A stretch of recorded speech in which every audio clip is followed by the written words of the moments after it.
Hello, everyone, and welcome to our May webinar. Hope it's sunny where you are, and we are so happy to have you join us today for another European Specialty Association webinar to learn, connect, and inspire tea professionals everywhere. I'm Bernadine Tay, one of the founding directors of Esta, along with my fellow directors, Alexis Kay and David Veal. And as an association, we are champions of specialty tea, and we have today a topic that you don't want to miss. Now, if you're a tea supplier and you want to know why selling local teas will earn you the highest profits, stay tuned as we have Chief Editor of the Tea Journey magazine, Dan Bolton, discussing why tea's chaotic, fragmented market is a matter of taste. This is going to be interesting. Now, I'd love to give you the chance to ask Dan, as usual, any questions, and you can do this during the webinar anytime by posting them in the Q&A box during the session. And we'll do our best to address your questions at the end of the session. So for the next 35 to 40 minutes, maybe a little more, sit back, relax, and sip some tea. Welcome, Dan. We're so pleased to have you with us today for the second time in our webinar series. So happy. Thank you so much for joining us. Now, before you start, can I just ask you a question as we ask all our guests here on our webinar series? What does specialty tea mean to you, and how would you define it? You know, I've now kind of come to a poetic sort of description of this, in which I say that it's an expression of the tea maker's art. So in other words, in the same way that a grape is transformed into a beautiful wine, the leaf is transformed into a beautiful tea. And so the definition, I think, is independent of whether it's format or a green tea or black tea. What instead it is, in my view, it's that alchemy. It's the natural alchemy of someone who takes terroir and varietals, cultivars, characteristics, and then applies the craft of, tea making, the rolling and the withering and such. So that's long-winded. I have a short version for you as well, but it's an expression of the tea maker's art, in my view. Which helps us clear away whether it's orthodox or whether it's CTC, or I'm not so much worried about that as I am, did the tea maker create a work of art here? And if it's a work of art, it'll be distinctive. If it's distinctive, then it meets my definition of specialty tea. Very, very well said, but I expect nothing less from you. Thank you very much for that. Right, without further ado, because I know you have some beautiful stories to share, we'll let you take the floor. And when you're done, we'll address your questions, the questions from the crowd to you, okay? Oh, thanks so much. Have fun, everybody.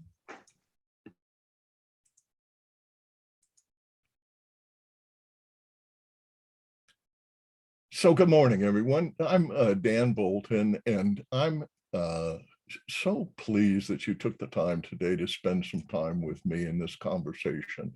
I've traveled to many, many tea lands, and in all of those times, I've tried to both experience the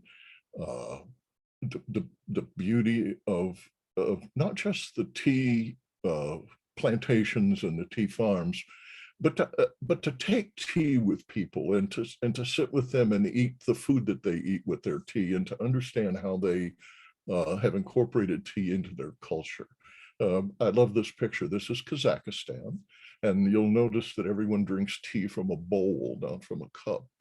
And it's a communal tea. They pass the tea and everybody pours a cup, and the foods are all spread out in front of them. And that's an underlying theme of today's conversation. There's a remarkable thing that's happened over the centuries, and that's that tea has sort of become inextricably tied to the culture and the method of preparation and the tools like the samovar and the kettles and such, as well as things like ingredients like Moroccan mint and various characteristics, bergamot, that make tea distinctive to an area, and ultimately make tea, in my view, an expression of culture that's actually more profitable and more likely to succeed in the future because of a single fact, and that's that the distribution now enables you to get local tea anywhere you happen to be. So with that, hello everyone. National and regional tea brands are thriving, I'm happy to say. Multinationals, not so much. And here's why. Billion-dollar brands prosper by marketing blends globally. Companies including Unilever, Tata, Associated British Foods set the pace in mechanization, supply chain efficiency, sustainable processing, third-party certification, transparency. All these things are very important. But despite the efficiencies of scale and marketing, and 150 years of competing with smaller brands in regional markets, the small brands still control 90% of the global market. And this is because people are picky about their tea, not just how it tastes, but how it's prepared, garnished, sweetened, and shared. Teas tailored to cultural preferences consistently earn the greatest praise and profits. And there's a resurgence of national and regional brands, thanks to remarkable progress in cultivation and e-commerce, distribution, packaging, and merchandising, all resulting in a distinctive taste that consumers have remained loyal to for decades. Note that in this talk, I'm focusing on hot tea. The marketing dynamics of the ready-to-drink tea segment are substantially quite different. So in Kazakhstan, we're drinking a black tea, and it's called sha, and shai, and the tea is often accompanied by food, and as you see, it's traditional. It's a teapot, tea bowls instead of cups, and it's very traditional at formal meals and such. As we go to India, we of course know about masala chai, but we also see kawa. Kawa is an almond green tea. It's a green tea flavored with almonds, and it's often used in ceremonial events. It's just a lovely tea. And here we go to Turkey. In Turkey, more people drink tea in Turkey. The per capita is about 4 kilos per year, about 8 times more than tea drinkers in most European countries. And in their particular case, they brew the tea using a decoction method. They create a very rich, strong, concentrated tea in the top teapot, and then in the lower teapot, they boil water. So what you do is you take your tea from the top teapot, pour it in your cup, and then you make the decision about how much you want to dilute it, and you create a, in this case, they have orange peels. You create a treat by adding sugar and other garnishments. This is a samovar. My wife, I'm so delighted to say, this was my birthday week, and she bought a samovar for me, which is something I've been kind of coveting for a long time. And what it does is the same technique. You're heating the water, in this case, inside of an ornate boiler, and then you're brewing the tea in a cup, a teapot at the top. Notice here that the jam in the background, the Russians favor their tea with jam, so many times it's sweetened that way. So now I'll take you to Morocco for a second, and I want to use Morocco as an example of it. It's a very interesting market right now. First of all, it's the largest market for Chinese green tea in the whole world. Moroccans drink about 77,600 metric tons of tea, green tea from China, far more than the 25,000 metric tons imported by the United States and Canada combined. And one of the things that's interesting about this particular market is that because it's so strong, the Chinese have actually built factories in tea factories in Morocco, and they're making tea, they're packaging tea there, and created a brand, which we'll talk about a little bit more in a minute, called Lalaman Yoto. And that brand did 100 metric tons of tea last year, sold 100 metric tons of tea in 5 Western and Northern African countries. Now here the tea is sweetened, and it's called shea, and Maghribi is the mint, and in this particular case, the tea has a wonderful sweetness to it. It's energizing, it's brewed strong, gives you a good caffeine jolt. And these are countries that are less interested in coffee and more in tea.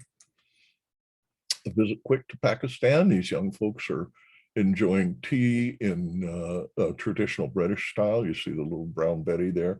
And you also see in this part of the world, in Sri Lanka, India, Bangladesh, you see chai. This is spiced tea, and it's heavy on the ingredients. The tea is often a strong, bold Assam tea, and it's built with this idea that it's again, it's a decoction. It's boiled on the stove in the home, and it's satisfying. It's every place. So you can buy it on the street corner. You can buy it on the train station. They walk down the aisles of the train cars and sell it to you from big pots of chai.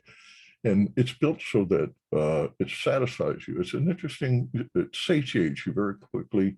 It's also got the energy, and it's often sweetened as well.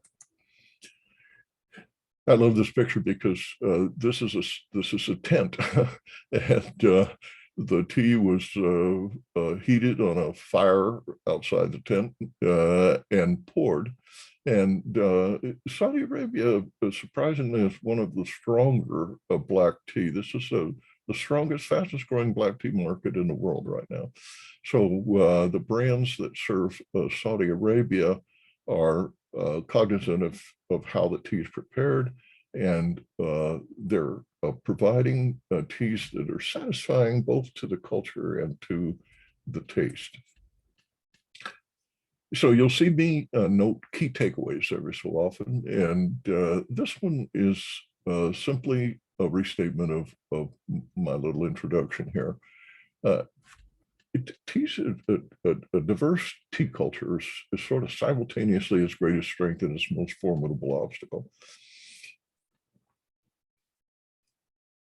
How did the global tea brands get their start?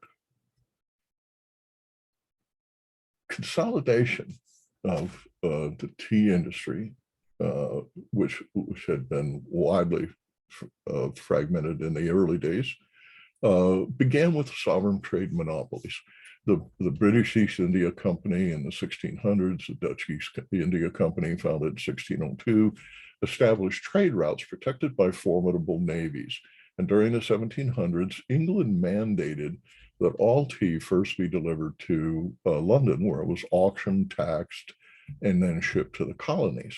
So I found this extraordinary cartogram. This is a depiction of the amount of tea consumed by a particular country. So you see in those days that England and China, although in this case China consumed twice as much as England, are the big dominant consumers. All the other countries, the United States, Canada, all the countries in red on this map are part of the British Empire. All the other countries are relatively small consumers of tea. And that's because of a series of wars and efforts on the part of the British Empire to bring together all of the supply chains. So consolidation peaked just before World War II as India, Ceylon, and the Dutch East Indies companies, which are represent Java and Sumatra, established a cartel to reverse the steep decline in tea prices during the Great Depression. In 1927, tea prices just tanked. And then Nyasaland, Kenya, Uganda, Tanganyika, Malay all voluntarily agreed to limit tea acreage, but not tea production. The collusive document signed in 1930 was explicit and voluntary. It didn't have legal sanctions to enforce the agreed restrictions on expansion. But what it did was it limited cultivation to 2 million acres and production at 800 million pounds. It's about 365 million kilos. So it was a very successful maneuver. Prices immediately increased about 30% on average, and the share value, which was the critical concern, the share value of the tea companies rose 90% in a little more than 6 months. So this meant that the base companies, the predecessors of the multinationals that we see today, just before the war had a strong, boost in the sense that their stocks value rose. The companies generated good revenue in the middle of the Depression. And then immediately afterwards, the British government, as war was declared, bought all of the tea in bulk for the whole empire. So what then happened is all of this tea is concentrated. These big companies are all in places like India and England are all concentrated, and they have a finite resource because the amount of tea is limited, and they also have this remarkable, reason to all be rather than competitive. They all have this reason to be collectively supportive of the effort. So that meant that they made money, significant amounts of money. England's $200 million earnings in 1934 is the equivalent of $4.2 billion in today's dollars.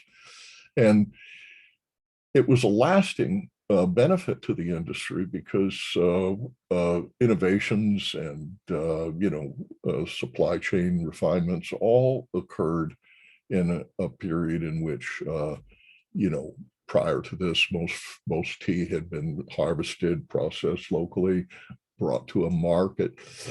This is before the introduction of tea bags, before they became widespread. And so packaged tea suddenly became the thing.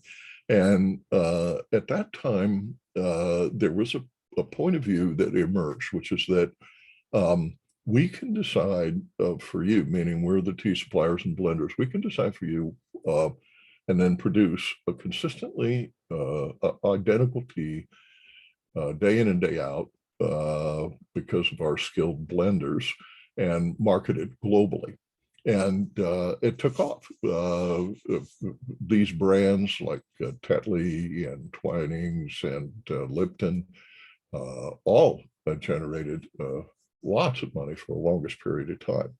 And because the relationships were pretty consolidated, the auction in London was dominant, pricing was relatively stable.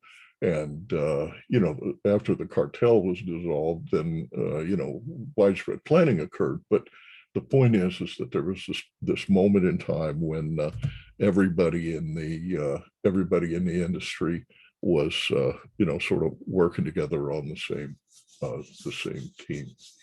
So what happened that's, I think, the most significant development in tea is distribution.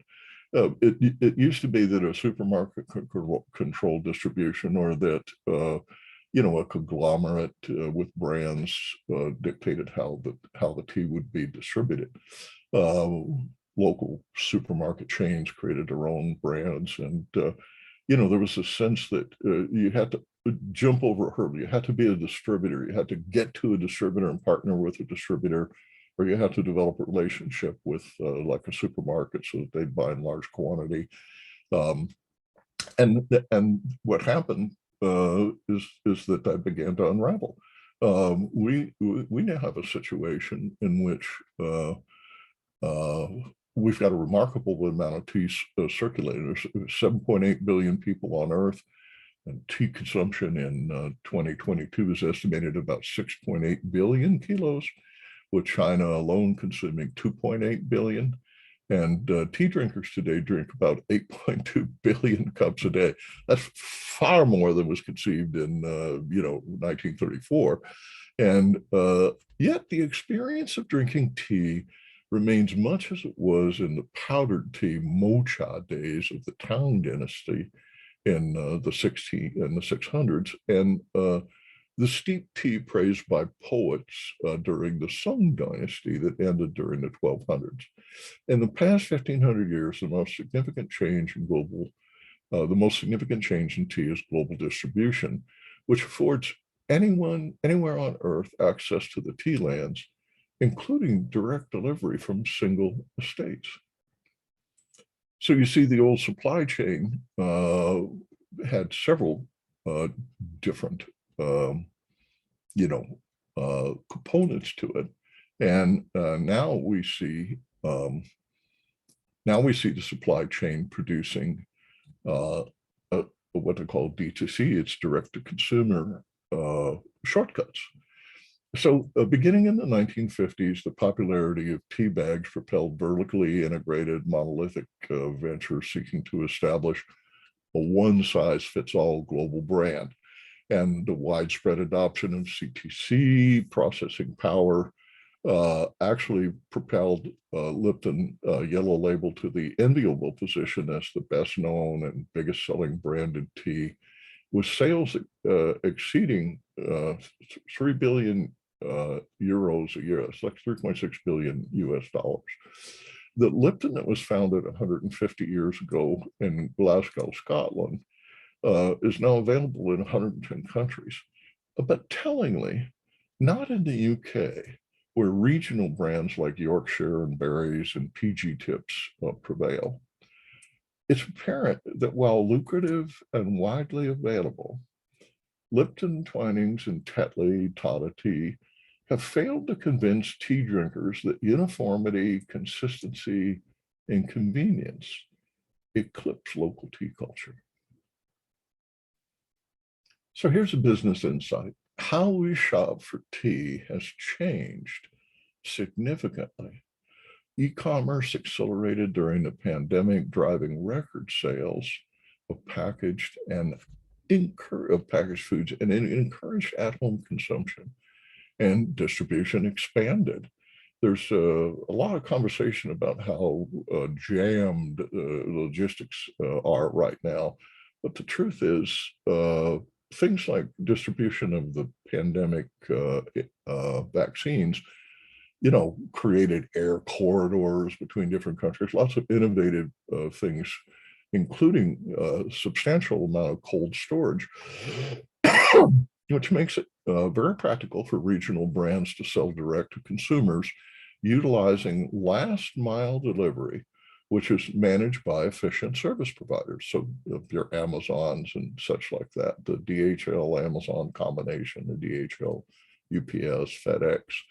The proven plant-based life-enhancing benefits of tea took on a new urgency in a world fearful of contagion. And premiumization at the same time increased sales value in developing countries.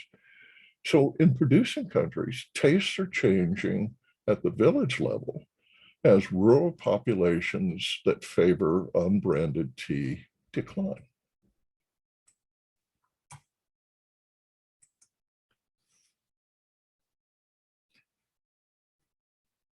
Unilever's decision last year to sell the 34 brands that make up Ecoterra Tea is a deal that will soon close, and it signals a seismic shift in tea retail, writes Euromonitor beverage analyst Matthew Barry.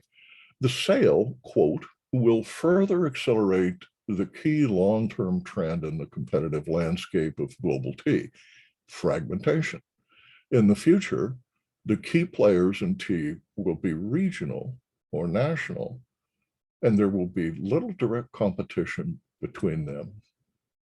I think Matthew's dead on here in his prediction. To foresee the future, pay attention in the next few weeks as to whether Ekaterra offloads the regional black tea brands like Michelle's in Australia, or invests in a regional brand strategy that will signal that the tide has turned for multi-billion-dollar global black tea blends.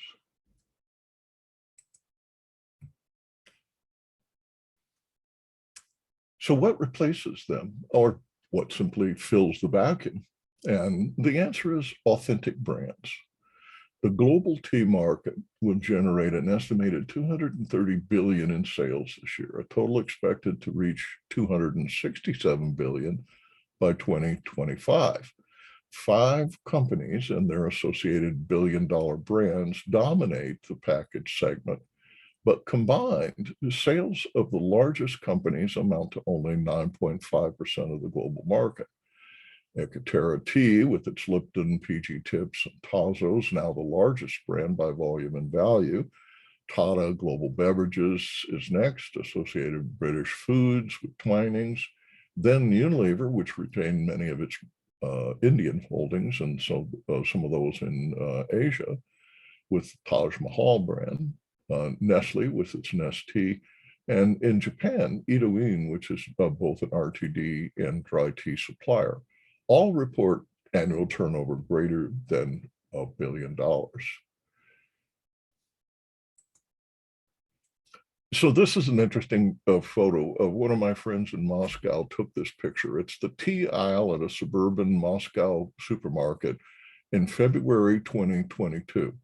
And it offers a selection typical of developed countries. There are more than 50 teas on 6 tiers of shelves. Regional, national, and multinational brands are on display, many with line extensions at various price points. British brands include Twinings and Lipton Yellow Label. Regional brands, Ahmad Tea, Curtis Tea, are all manufactured in the UK. Sri Lanka brands like Dilma and Akbar, which in 2012 introduced Burnley tea in Russia, and several other Russian brands mark the shelves. Notice that the top shelf displays premium teas by Moscow-based May Foods, Maysky tea in Russian, and Orimi Trade, the Russian Federation's leading tea supplier with brands Tess and Greenfield, as well as Princess Gita, Princess Candy, and Princess Nori. Assad is a premium private label that you see on the shelf, owned by Russia's largest food retailer. Notice that the principal brand message is authentic. So here's a close look at one of the brands. Orimi Trade is a market leader in Russia. It has about 30% share of the hot beverage market. Its production volume was 85,000 metric tons, which makes it one of the world's largest. But the distribution of this particular tea is really quite limited. It's certainly widespread in Russia and adjacent CIS countries. But what's changing is that it's beginning to be exported.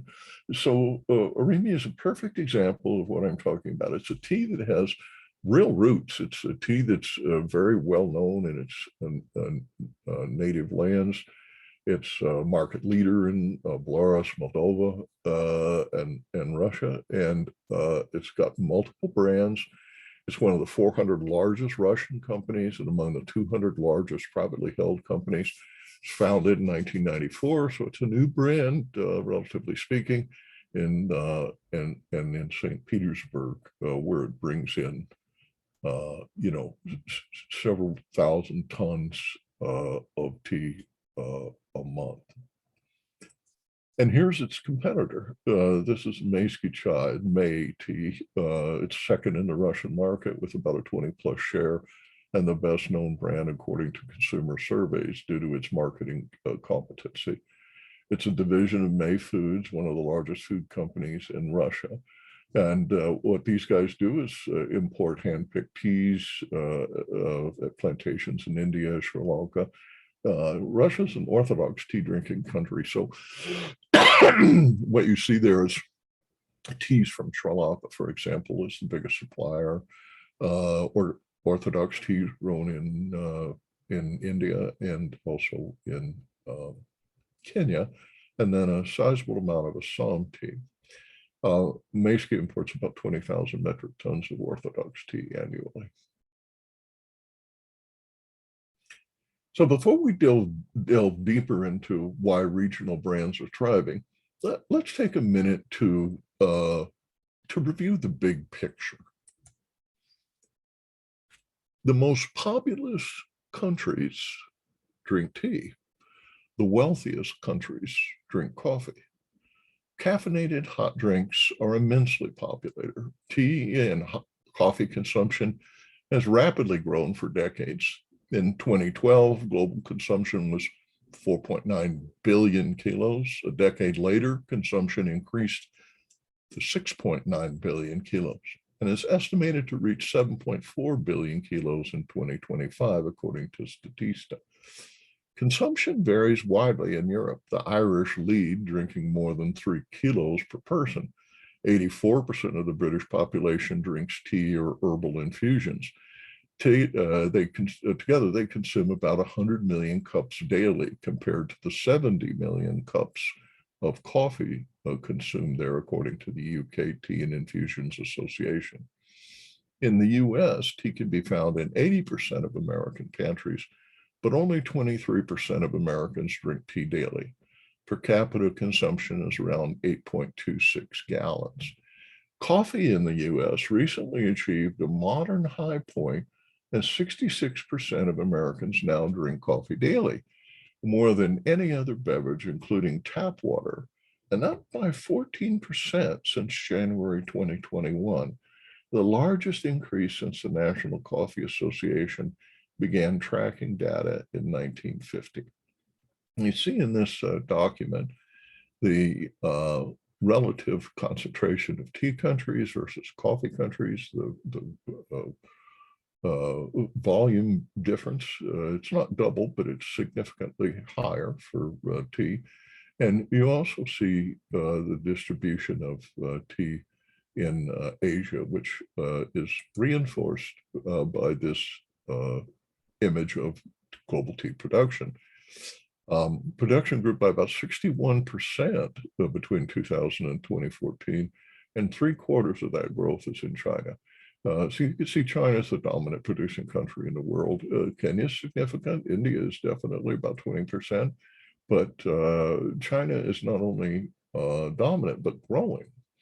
The pandemic, however, delivered a sharp blow as tea production fell in 2020 for the first time in decades.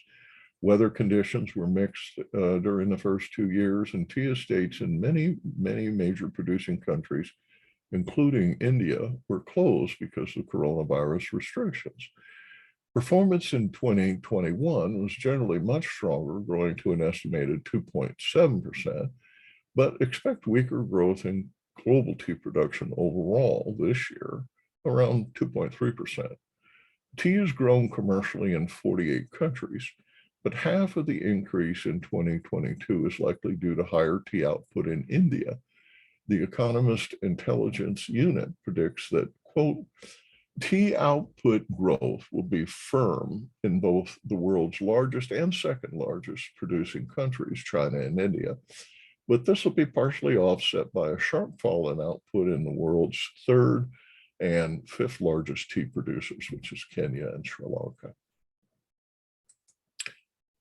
So here's the big picture of the markets. It's important to recognize that, for example, the European Union drinks only about 5% of the world's tea. CIS drinks about 2.3% of the world's tea. The United States drinks about 2.3%. And note that the United States has twice the population of the CIS. So these are relatively small contributors. China drinks about 40% of the tea. India drinks about 21% of the tea. And you can see in the green block that most of the tea countries are concentrated that are concentrated in Europe are in the southern portion. Most of the northern countries like Sweden and Finland and Norway are coffee drinkers.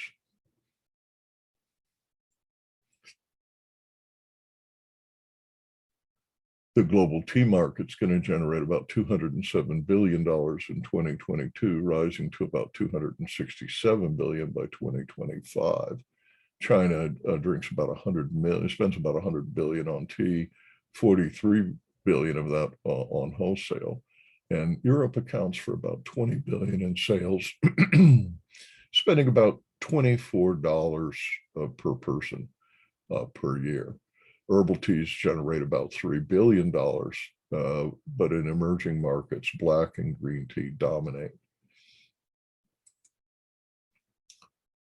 So as we look to the future and where the growth is going to occur, presuming that much of the growth is going to occur in brands that are regional in nature and or national, we see that the Russian Federation, Pakistan, Saudi Arabia, South Africa, you see this band of countries is already drinking a lot of tea, and the middle class is expanding, and they're generating more revenue, and they have a preference for a packaged tea now instead of loose tea at the market, and they're drinking far more tea in tea bags. The retail value of black tea bags is expected to grow globally by about 525 million by 2025, even with sharp declines in developed countries where retail sales fell by 27 million annually between 2015 and 2020, according to Euromonitor. I find it interesting that green tea production in China was flat last year at 0.36%, an increase of only 6,700 metric tons to total 1.85 million metric tons. That's billions kilos.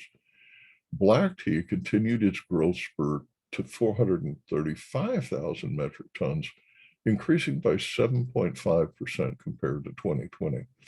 Globally, black tea consumption has risen by an average of 26% per year since 2008. Consumption is growing fastest in producing countries. I think it's fascinating that the amount of tea consumed in China, India, and Turkey is greater than all the tea consumed in all the other world's nations combined. So there's a big demand for black tea, and the question is, will it be tea bag tea or orthodox tea, leaf tea, or some mixture of the two? My thought is that CTC is not going anywhere. It's a fine type of tea. It can be improved in terms of quality, and it's really essential for a lot of products like chai, for example. But what will happen is that there's going to be a big demand for whole leaf and what's called BPS, or broken Pico Souchong orthodox tea. Narendra Dharmaraj pointed out something to me that I thought was very interesting. He said that tea consumers want their tea to look leafy, as in orthodox, but with the liquor strength of CTC, which is apparently contra, because it's whole and broken leaf teas infuse more slowly than CTC, which quickly colors the cup. If you drink tea to be healthy, it takes 150 seconds to extract half of the polyphenols from the green or black tea leaves. There's little additional benefit after 5 minutes.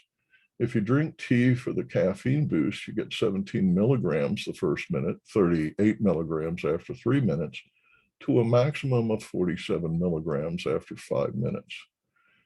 Lipton Yellow Label was used to do the above test. So if you want to enjoy the aromatics and delicate flavors of tea, you should really steep it for 1 to 3 minutes. In my view, stacking steeps by sequentially adjusting steep time produces the ideal combination of flavor, caffeine, and beneficial oxidants. I've been using a prototype of the new brew tea maker that automates the process, programming the machine to extract aromatics at lower temperatures for a minute, followed by a longer main steep, and then finishing with a hot wash to ensure that I get the helpful polyphenols without the harsh tea flavor, without the harsh bitterness of tannins. So how do you define authentic tea? I turned to Shannon Ting, who's the founder of Tea Drunk in New York. She says that just as processing grapes does not give you wine, drying leaves does not give you tea. Once we discovered that we could yield so many nuances in the flavor of tea, we learned how to harness tea's potential. And by manipulating heat and moisture, we created the sophisticated beverage that we know today. Here's an example of those three pillars, she calls them, on which authentic tea rests. First is terroir, the soil plus the climate, then the varietal, the plant plus the provenance, and third is the crafting and processing. Here's an example of one of the regional teas out of Azerbaijan that meets that criteria. And a different brand out of Turkey, also a regional brand worth watching. Turkey exported about 17 million worth of tea in 2021, which isn't very large, but exports are up 43%, and it's becoming very popular in Europe. And here's that Lamont Yoto that I mentioned, distributed 100 metric tons to 5 North African countries. It's based in Morocco.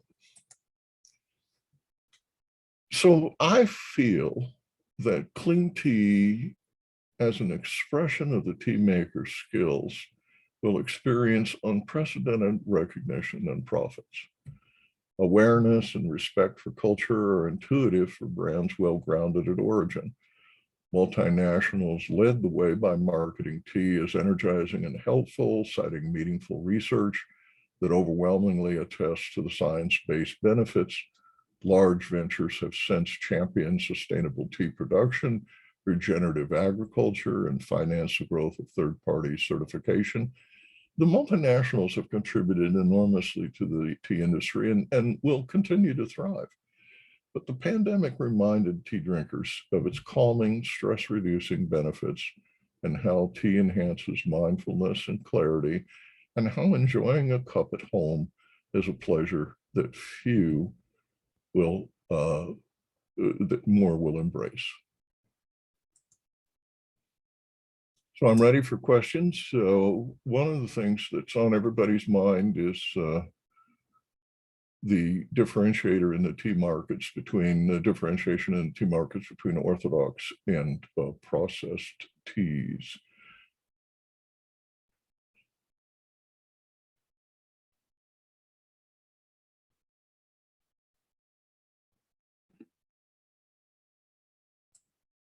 Hi, Dan.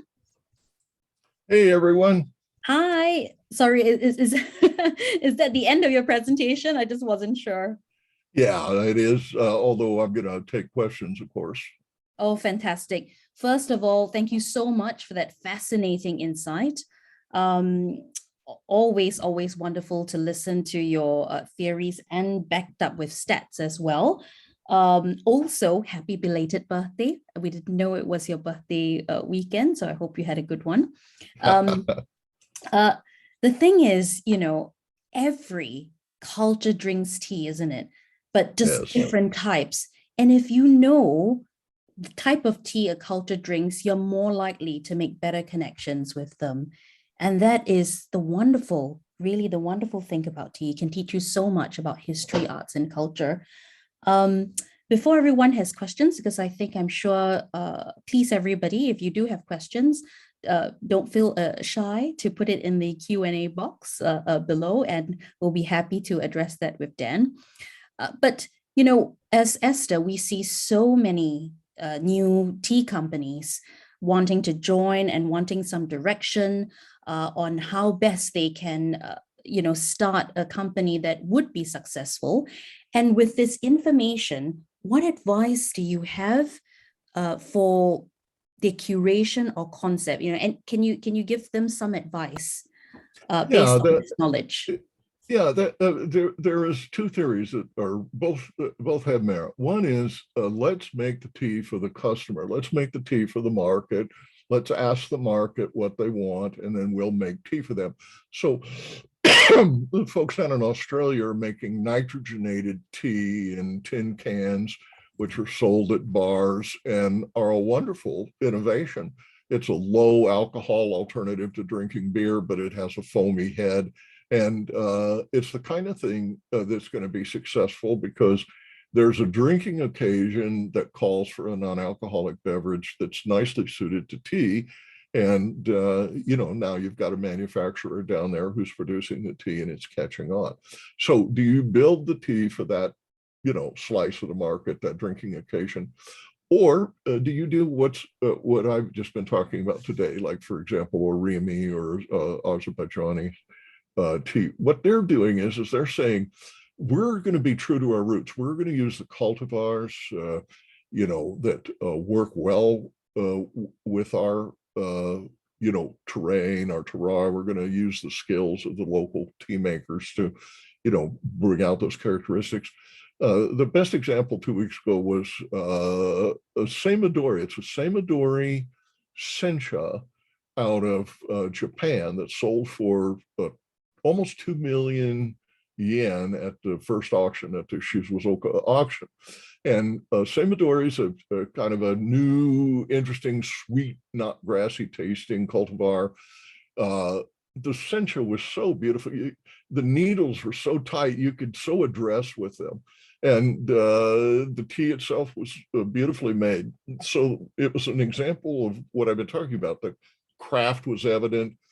The new, sweeter, more popular with younger people cultivar was evident. The styling and crafting according to the old rules, the hand rolling and the beauty of the tea, and it went for $15,466 a kilo. So clearly somebody got rewarded for that.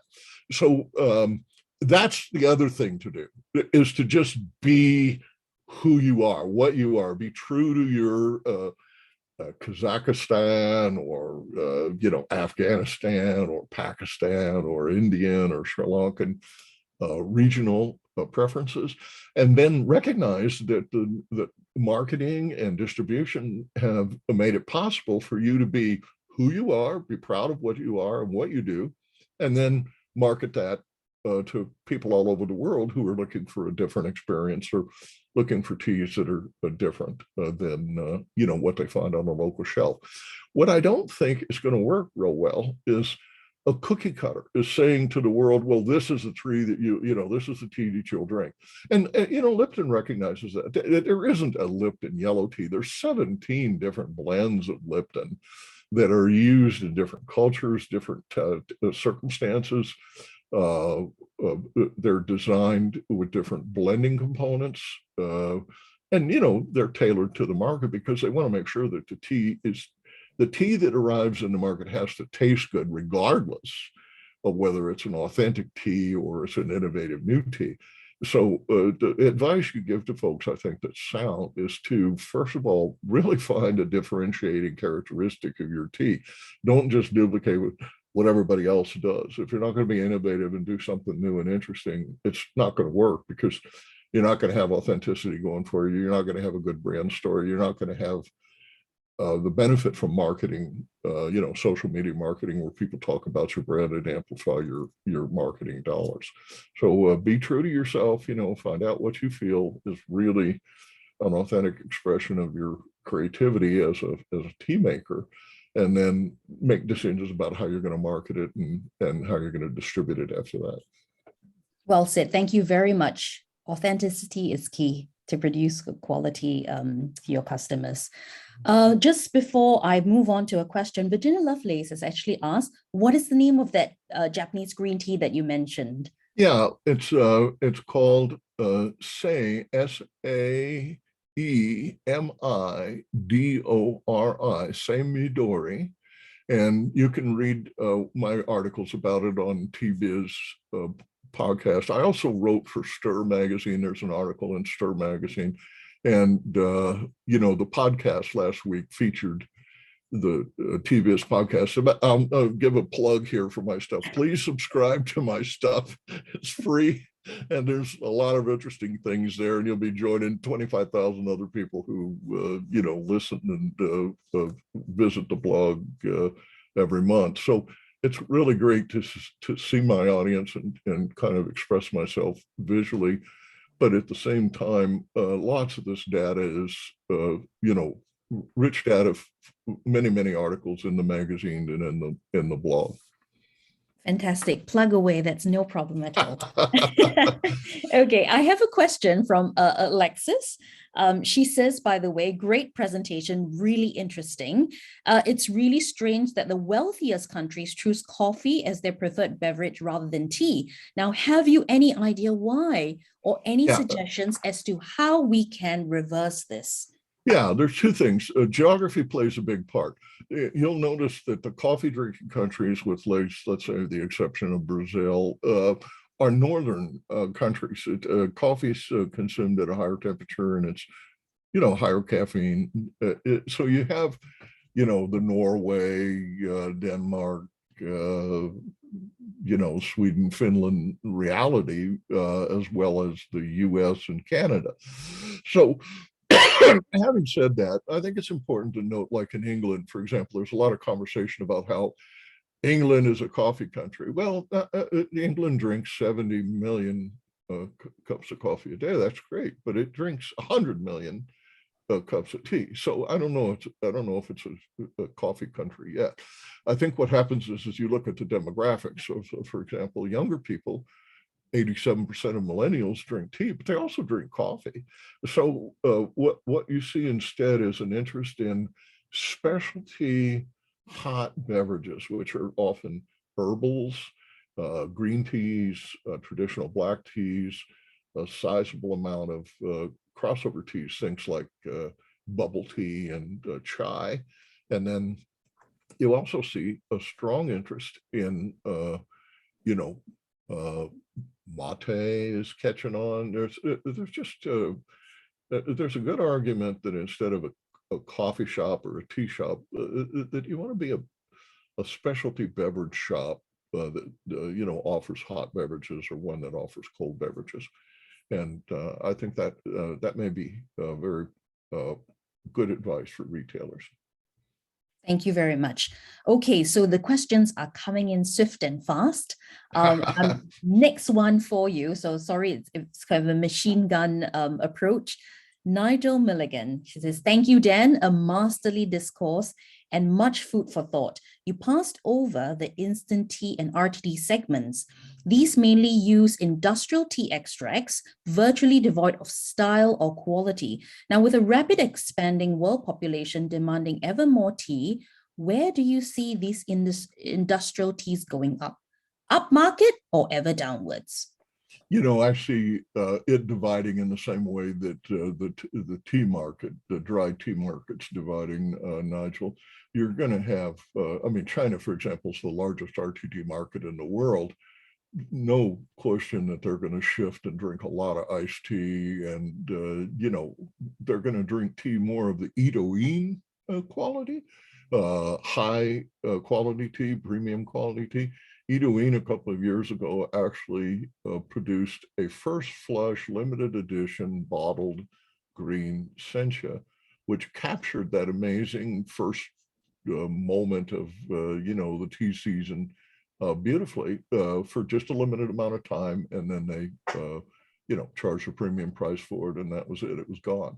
And what was neat about that is that season was that season. So that particular tea isn't really reproducible, because the next year there'd be more rain or less rain, or more sun or less sun. So a short answer is and I made a note of that at the very top of the presentation. RTD I could talk about for another hour, and prognosis will be this. RTD is going to outsell, because of its convenience, dry tea for a long time to come. And a lot of the world is going to follow the US lead, including Canada, and learn to drink bottled teas. Now, in our favor, and I'm a tea drinker, is a rule like we saw the Indians pass here this last week, in which they said that no more than 5% of the tea could be flavoring. And what they were saying there was is that if you're going to market this stuff as an herbal, echinacea or whatever, then nobody cares.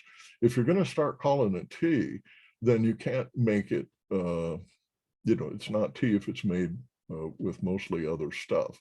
I think that RTD is here to stay. It's a bigger market. It's a faster growing market. In many ways, I feel like it's more innovative. I love cold brewed cold tea, chilled.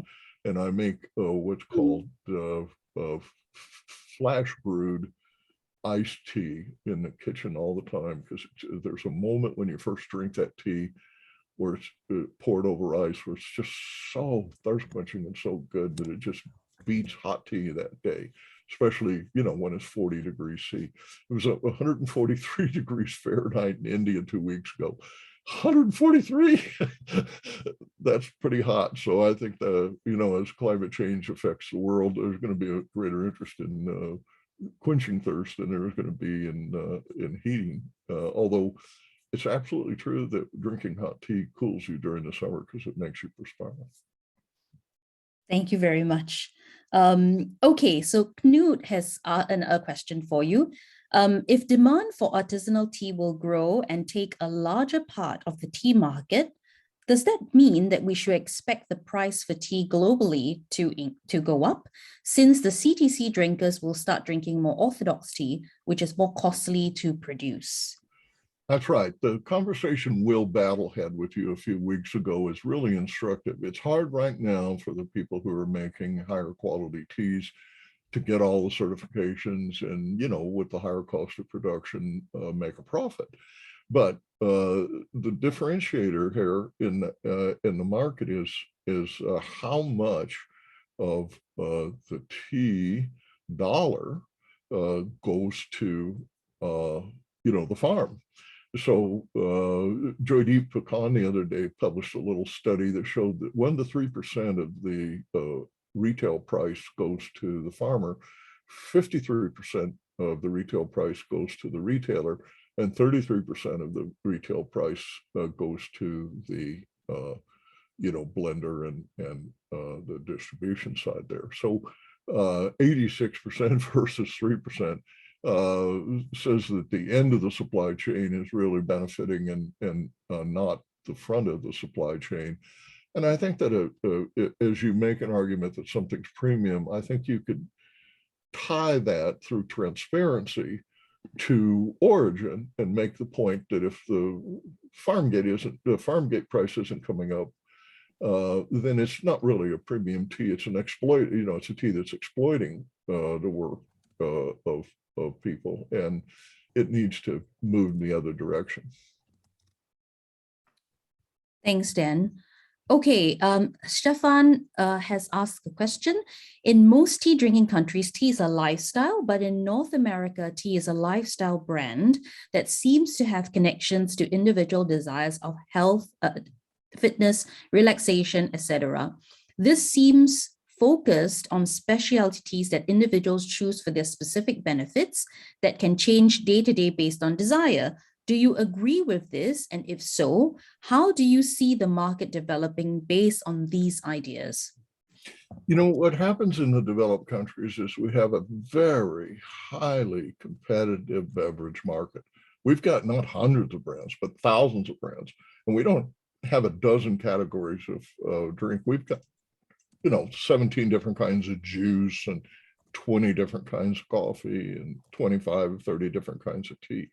So when you're in a highly competitive market and the products are similar, it's all about marketing. So what's happening is a lot of these companies invest a huge amount of money, especially online companies. They just invest a huge amount of money in telling you why you should buy their tea.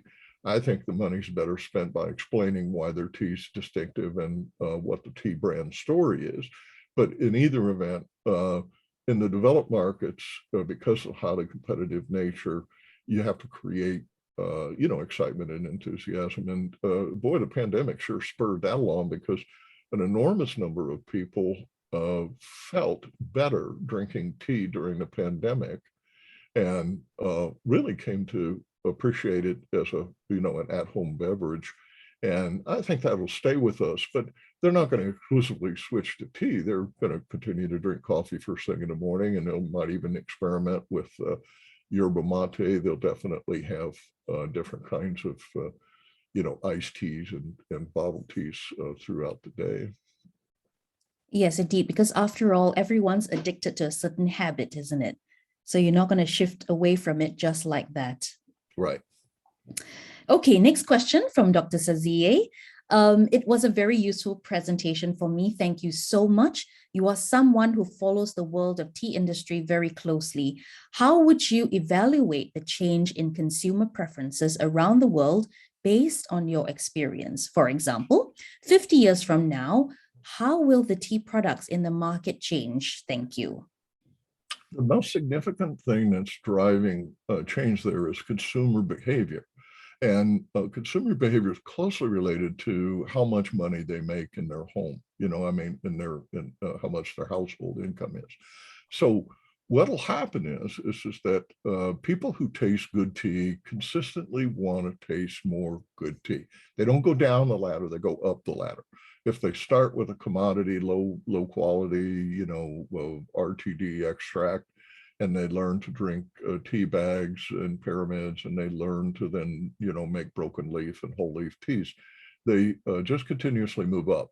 So what happens over the next 50 years is the expansion of the middle class significantly increases the demand for packaged tea, and the competition for packaged tea significantly increases the incentives for people who make packaged tea to improve the packaged tea and to innovate.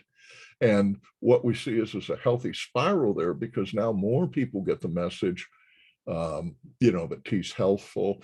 That's what I meant a minute ago when I said that it's remarkable how clear the message was received in countries like rural India and rural Bangladesh and rural Egypt because of the pandemic. The people who hear about a pandemic immediately want to do something to benefit themselves, and tea is a very approachable, easy thing that really works. It does boost your immunization. It does help you, calms you down, if nothing else. So short answer, over the next 50 years, it's a bright future, but, countervailing climate change is going to significantly impact the amount of quality, the amount of tea, but even more important, the quality of tea. And in addition to that, the problem that we have to solve here is how to convert the industry to tea entrepreneurs, farmer entrepreneurs who have a financial benefit from making the tea better, are going to drive up the quality, and they're going to lead to more wealth in the tea lands, and that in itself creates research centers, investment in research and development, larger companies. One of the things I don't want to make, I don't want you to think of these national and regional companies, tea companies, as insignificant players. They're very significant players. They're multi-billion-dollar companies. It's just that they've looked at their market, and although they want to expand it like Kikur and Azerbaijan, what they're doing is they're being very strategic about that because they, for example, know that they're not going to have a huge market in Japan, so they don't waste a lot of dollars marketing to the Japanese. They waste very few dollars marketing to the rest of the globe, because they know their sweet spot is Russia, for example, or Moldova, or Belarus. And when they see that and invest in that market to get a return, and what I'm excited about is what will happen in Africa as those brands, like that little one in Morocco. What happens is those brands get to be billion-dollar brands and really develop interesting new ways of promoting the tea culture from places like Morocco. Indeed. Thank you. I've realized also that we've just we're 5 minutes over time, but we've had a lot of, no, don't worry, because we have a lot of still wonderful questions coming. So stick with us, guys. I'm sure it wouldn't take too long, but yes, you want to stick around for this. So I have a question from Nancy from Kenya. And she says, I actually wonder, do we have brands that write the specific tea origins on the packet? I think I've seen in the market more and more tea brands do that to actually inspire the consumer to be interested in provenance. Would you agree? Yes, I think that's absolutely true. And I think that you use symbolism. So, for example, you use the cup that the tea is served in. You put in the background the samovar in which it was made. You use the colors at the table. You use the bowl versus the cup. And, what you're saying is we're authentic. It's not authentic to drink. If you're in Kazakhstan, it's not authentic to drink tea out of a little Chinese cup. That's not what they do. So if you're going to market your tea there, market with the idea that it's going to be in a bowl and the bowl's going to look a certain diameter, and there's going to be a family of tea drinkers that not gimmicky costumes, but people who are consuming tea in a normal way. One of the things I did very carefully over the last 6 months is select those first 12 slides, because what I was trying to do was actually show the tea and the teaware in which it was served. And I wanted to give you a glimpse, like, for example, the street corner scene in Turkey of all of those people sitting on the street drinking tea and, having snacks. That's Turkey's so vibrant. Tea's everywhere. You can't walk 50 feet without running into tea. Fantastic. Okay, very interesting. We have a producer here called Noah, and he says, so as a new tea producer who now knows that regional teas are where one should focus, where should I sell my first teas to get my start? I am intent on producing high-grade handmade teas to the tea enthusiast market. Should I be focusing locally or sell it internationally? I think this is a great question. Yeah, I love the question. And my advice has been consistent for decades on this. Find your local market, refine your packaging, learn your messaging, do sampling so that you can actually hear people say to you, I like this flavor note, or I like this particular color, or I think this attribute of your tea, this element of aroma is very appealing to me. Because when you hear enough people repeat that, it allows you to think, okay, that's a marketable characteristic of my tea that the consumer finds pleasing. I'm going to then, suggest that in the labeling and in the color choices I use in the setting. I mentioned earlier the nitrogen tea in a tin can. You don't want that in some oriental setting of, that's not the matcha tea ceremony with a beer can. It's a bar. And, they're popping the top off of that tea and pouring it into a beer glass, not into a tea glass. And that would then signal where that tea is going to be successful.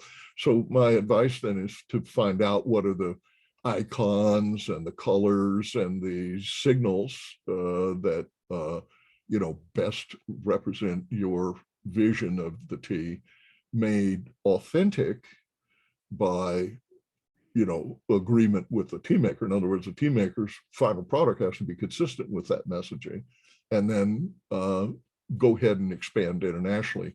You can offer your tea locally and make enough money to branch out regionally. And then once you've made the regional, you've got a business that's sizable. You can then make a choice as to whether you want to go international or simply be good in the region. Or Remy Trade and May are both big food companies, and they distribute all of their food along with their teas in places like Russia and Belarus. So they're not really interested in establishing supermarkets in the United States or in Britain or something. Fantastic advice. And Noah, we wish you the best of luck, and we can't wait to taste what you're making. So, okay, with that, this is a question from Benedict. What's your favorite tea and why? What's that? what's your favorite tea and why? Oh, I'm a seasonal tea drinker. So, for example, I have Anji by Cha right now on my table because that's a new tea, early spring tea that came out of China.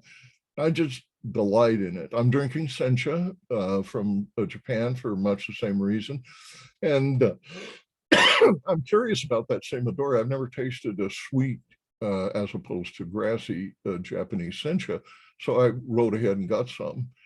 Standards for me are kimum. I drink more black tea than green tea. And I drink single origin, single estate teas out of the Nilgiris, out of Assam and Darjeeling. I also drink Lishans out of Taiwan. I have a rock tea, marathon that I go through every winter. For some reason, I just immediately have to have rock tea. And then once I have the rock tea oolongs, I suddenly have a taste for pu'er. So, in the fall and winter, I drink a lot more pu'er because it's cold up here. It's 35, 45 degrees below 0 Celsius. We had a blizzard on Easter this year. We had, inches of snow on Easter. So, you know what? You drink more formidable, substantive, and, enhanced teas like I'll throw sugar and cream in with them, much more likely in the winter than I would in the spring or summer. Thank you so much. Okay, I have, 3 more questions. One of them quite long. Actually, I'm going to read to you from Mackenzie. But do you think you could, give as short answer as possible? I'll be happy to do that. We're running out of time, but Mackenzie says, hi Dan, great insight. I love the depth of knowledge you have and share. You've delivered a lot of value to the audience. Now, I agree with your insight premise that culturally relevant tea brands are positioned to thrive in the market. I have 2 questions. If you were to build a successful regional tea brand, how would you do it? And if you owned a successful regional tea brand, how would you approach expanding a brand beyond your local region? Yeah, well, what I would do is I would buy a local brand that had a history and a good story. I'd go to the tea makers and the folks and say, look, the thing I can do for you is to build your market and create greater wealth for you. And the thing you do is lend authenticity and, deep-seated understanding of the tea and the tea plants and what it takes. Once you establish a regional brand, you can see how either ethnicity, connects the whole world. And for example, if you have a great Seimodori sencha, how you would market it to Japanese markets all over the world and put it on a tea shelf there, because there'd be like 6 senchas. This would be a differentiated sencha, probably do very well. Even though you're a regional brand, you'd still have significant distribution outside, your native market. If I happen to be that Seimodori in Japan, what I would say is that within my region, which is northern Shizuoka, more and more of that cultivar is being planted. And it's a delicate cultivar. It has problems with cold. Interestingly enough, this year was a cold year in Japan, and it never crossed the threshold of destroying the Seimodori. It just made it grow slower and made it tastier.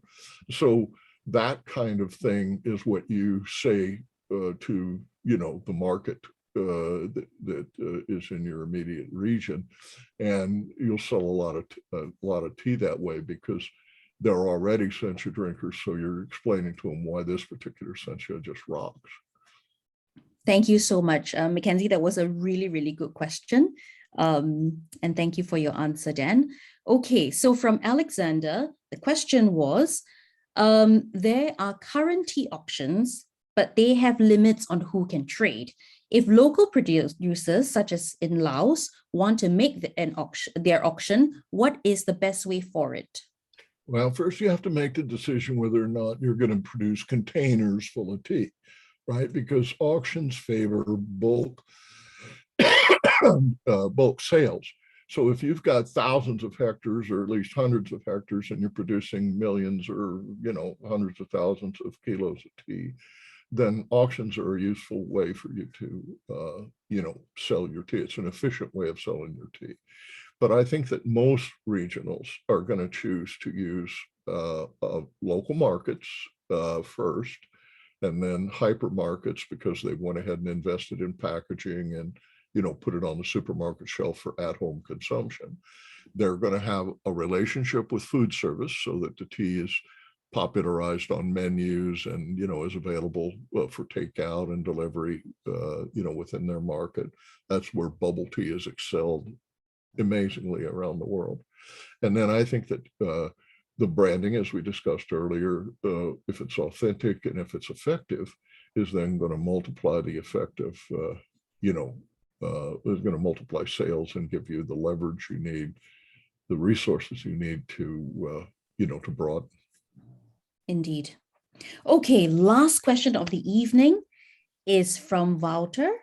And he says, what influence do you see on tea trade from the situation in Ukraine? And what do you expect in the future from it?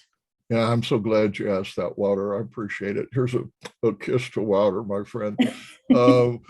Well, what's happening there is that there's a double catastrophe. Sri Lanka has for a long time been the primary supplier of Orthodox tea to the world, about 280 million kilos. And Sri Lanka made some bad decisions in the last couple of years, and they're in a terrible economic crisis. So they can no longer supply the tea that they normally would. And then doubling that compound is the fact that about 4 million kilos of their tea went to Ukraine and about 30 million went to Russia. You can't get the tea to Russia because of the pricing problems, payment stabilization, and settlements. So what happened is that India, which only produces about 120, used to be the biggest supplier to Russia and was for many years, for decades, to the Soviet Union. So this is like a huge opportunity for India. However much tea they convert to, Orthodox, they're going to benefit from. So we've already seen it's 159 rupees a kilo in Nilgiris. The Russians are bidding for it in large quantities. And you're going to see a physical shift away from ordering from Sri Lanka, which is, it's having bad weather. It's not able to make shipments. It's worried about sanctions. You're going to see a massive shift to some other country that can produce, Orthodox tea. And the most likely beneficiary is India, because they worked a ruble for rupees deal that bypasses sanctions. So they're not worried about getting paid anymore.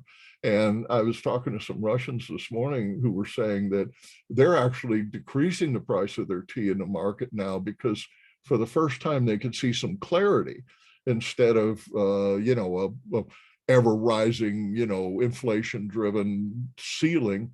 What they're instead doing is saying, hey, let's keep it level and keep it inexpensive, because we know that people in Russia are going to have less money. So what we want to do is we want to make sure that if they have less money, that we have teas that meet their needs. Well, the Russians won't compromise. They don't want to drink bad tasting tea.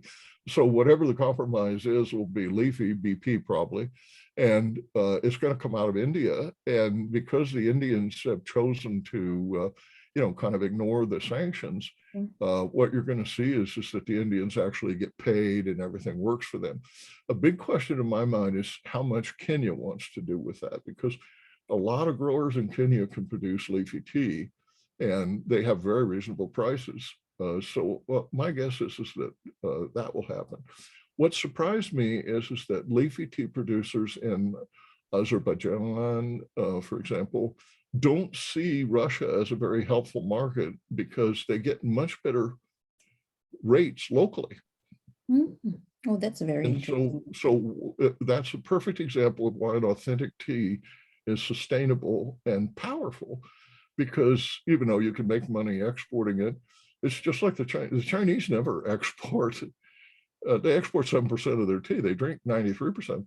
The, um, the Chinese never export their most expensive teas because it's all purchased by people in, whatever, Japan or China, Taiwan, who know the tea and have actually bought it with the idea that it's, something they buy every year. The Longjing people, for example, will buy and have bought the same lot of tea, irrespective of price, for 20, 30, and 40 years. Companies will buy that tea and pay thousands of dollars for it because they use it for gifting, they use it for entertaining business associates. It's just amazing. So a short answer is this invasion of Ukraine has really upended the whole stable CTC versus Orthodox of ratio. And that's good for us because the BPs and the Wholes are better tasting teas. So there's going to be more of them made. There's a greater incentive to make more of them. And even though the Russians won't pay top price for them, because of the situation, they're going to pay whatever the Indians want to charge them for it, because Russia is simply not going to be able to get tea from the West. It's the guys in the West, Germany, for example, just are not going to send any tea to Russia. So England, Germany, all of these guys who populated that the shelf I showed you during the slide presentation have already withdrawn or are even ceasing to do business with Russia because of the war. And it's not like people are going to quit drinking tea in Russia. It's just they're going to drink less expensive tea, probably because of the stress and everything. They're going to drink more of it. And with the closing of places like, McDonald's and stuff, it means a lot more of their tea is going to be, consumed at home. Very well said. Thank you very, very much for your insights. And I wish we could have more time with you as always, Dan. But that's all the time we have today. But thank you so much for everything. And also thank you everyone for taking the time out of your day to join us and to stay this long with us as well. Now, next up, we'll be zooming in on Darjeeling. And if you are a fan, you don't want to miss this. We have Raja Banerjee. He is an entrepreneur and environmental activist, and he will take us actually on an imaginary voyage to Darjeeling, telling us romantic tales about its landscape, its natural beauty, and why Darjeeling is known as the champagne of teas. That's also going to be interesting. Now, the European Specialty Tea Association exists to raise standards everywhere, and we do this by embracing innovation, we share knowledge like this, and encourage collaborations. Our aim is to improve every cup of tea that is served and make sure our producers, like Noah, get a fair price for their efforts to make better tea. We are a not-for-profit organization and consists of wonderful volunteers from all over the world to help us bring great content, education programs, and events. And to do this, we rely heavily on membership to survive and would appreciate your support. We have different packages to suit individuals and businesses. So for more information, do visit us in specialtyteaeurope.com. But for now, everybody, I wanted to say, take care. Let's spread happiness with love for tea. Goodbye for now. Take care. Thank you so much, Dan, and have a wonderful evening, morning, or afternoon, everybody. Take care now. Bye. Farewell, everyone. Farewell.